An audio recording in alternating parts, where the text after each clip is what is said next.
and I had a blast.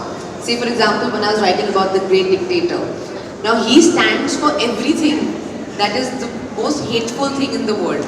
But it was just so fun to like get into the mind of an evil dictator. Like how would they think, or what would they do?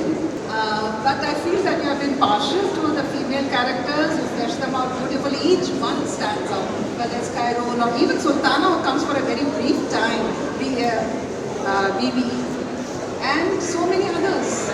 Even the mother. But when it comes to the men, they're just caricatures, excepting of course, the tyrant.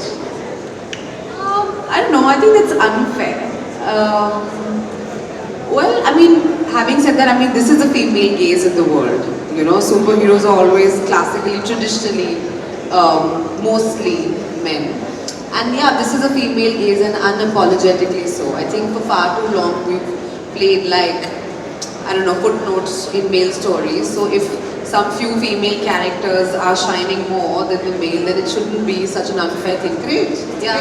And also I feel like, I mean, for me, I want to write a very entertaining book. Like I want to write a fun, sassy book, like a book that you would read and laugh a little bit, or like chuckle a little bit at least. And I think I managed to do that because sometimes, I don't know, I always feel like when I was growing up, narratives of the female experience were very, very sordid. And I love that characterization of females who come out so distinctly and with a mind of their own, and so very beautifully that was done. I liked it.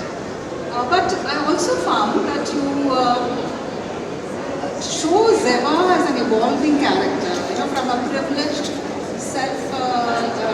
kind of a person.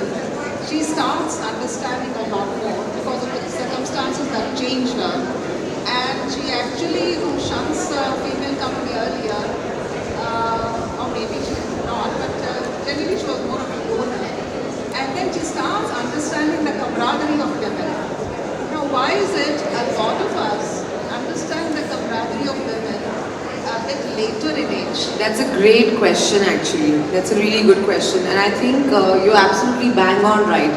I think somehow when you're growing up, it's always, I don't know, women are seen as almost like antagonists to each other, where you're sort of competing for it, or you know, as if like the pool of resources is very limited and you have to fight against each other to get it. However, as you grow up, you realize actually, that's been my experience as well. I am who I am because of the women around me, whether they could be in the family or my friends, and they only enrich your experience. But we don't find representations of that. We're always seen as, you know, the term cat fights is so almost relished, especially by popular media. And I feel like, but men also fight all the time, but nobody's calling it a dog fight. You know, I mean, why not? I mean, I just feel like you may or may not get along with somebody, but gender has got nothing to do with it. I think